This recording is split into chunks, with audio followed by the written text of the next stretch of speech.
Olá, meus amigos e minhas amigas. A situação na Ucrânia não está nada fácil. Eu li umas reportagens na imprensa estrangeira e fiquei imaginando, ao menos tentando imaginar a situação dos caras. Em uma entrevista feita pela agência de notícias Reuters, feita com um soldado ucraniano, dá para ter uma pequena noção da situação. Imagina, aquele soldado, o nome dele era Historik, 26 anos, lá no leste da Ucrânia. Depois de várias batalhas sem fim com os russos nas florestas perto de Kremina, ele finalmente conseguiu pegar no sono. Muito exausto, depois de confrontos violentos com as tropas russas. Mas só ficou 1 hora dormindo, depois já teve que pular da cama com um novo tiroteio, voltando à ação num confronto que duraria mais de 20 horas. Ele relatou que parecia interminável, teve evacuação, correria, barulho infernal e muita adrenalina. Disse que o cansaço é desanimador. Mas agora está muito difícil continuar, segundo ele, pois quase não descansam nada. Você já parou para pensar nas sequelas e traumas que ele e seus companheiros levarão para o resto da vida? Essa descrição dos combates recentes e do esgotamento que eles e os camaradas estão sentindo mostra bem a pressão enorme que essa guerra está colocando nas tropas ucranianas. Se ao menos existisse uma data determinada para o fim do conflito, para voltar para casa, era uma coisa. Mas isso não existe. As perspectivas são cada vez mais desoladoras. Os soldados têm consciência que a Rússia tem um exército muito maior, com mais armas e munições também. Isso deixa a questão martelando. Como a Ucrânia vai conseguir repelir os invasores de vez? Até quando isso vai durar? Como substituir um exército já numericamente limitado? O comandante-chefe, Valery Zaluzhky, falou em um impasse no campo de batalha e que uma guerra longa e desgastante assim só beneficia a Rússia. Segundo ele, isso poderia até ameaçar a própria sobrevivência do Estado ucraniano. Só com mais ajuda dos aliados ocidentais e drones fabricados localmente poderiam mudar o jogo a favor de Kiev, isso na visão do próprio general. Essa avaliação bem franca vem junto com o início das chuvas agora, que acabam dificultando os avanços, porque avançar na lama é outra coisa.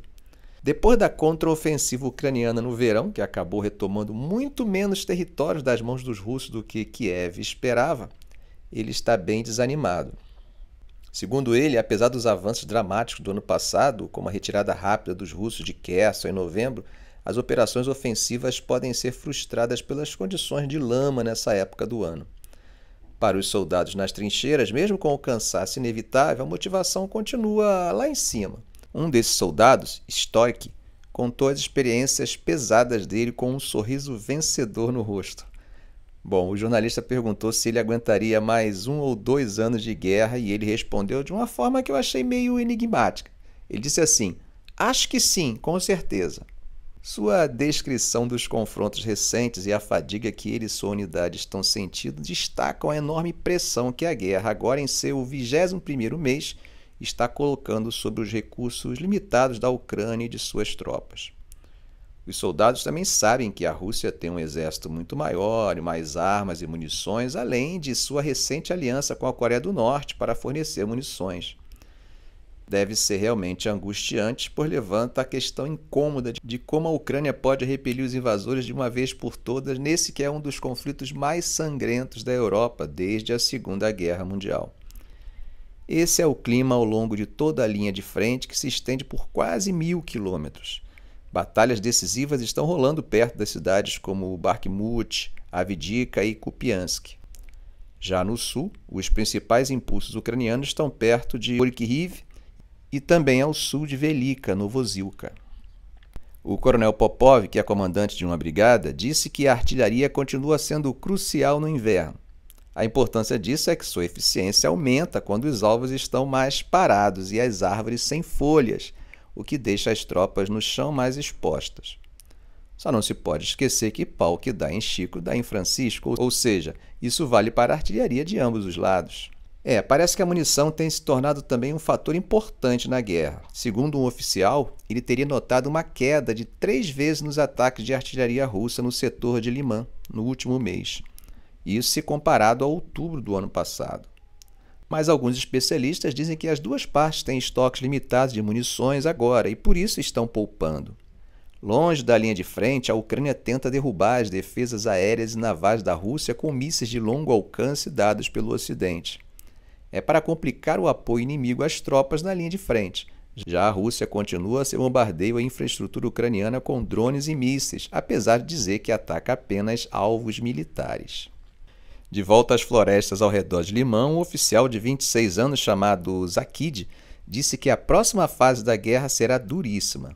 Eles estão exaustos, os russos também, mas o inimigo tem mais soldados e mais equipamentos. Zakid serve em um batalhão de fuzileiros da 77ª Brigada Mecanizada na floresta Serebranyansk, na região de Luhansk. A maior parte da província está ocupada pelos russos. Lutas desse tipo estão se espalhando ao longo das linhas de frente que vão da fronteira com a região russa de Belgorod, no nordeste, até o Mar Negro, no sul.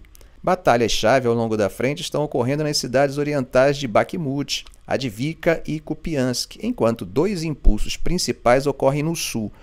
O fuzileiro Zakid relatou enormes perdas russas na área deles. 5 soldados ucranianos de uma equipe de evacuação também foram mortos por bombardeios recentes nas redondezas. Um perto de Orikiv e outro ao sul de Velika Novozilka.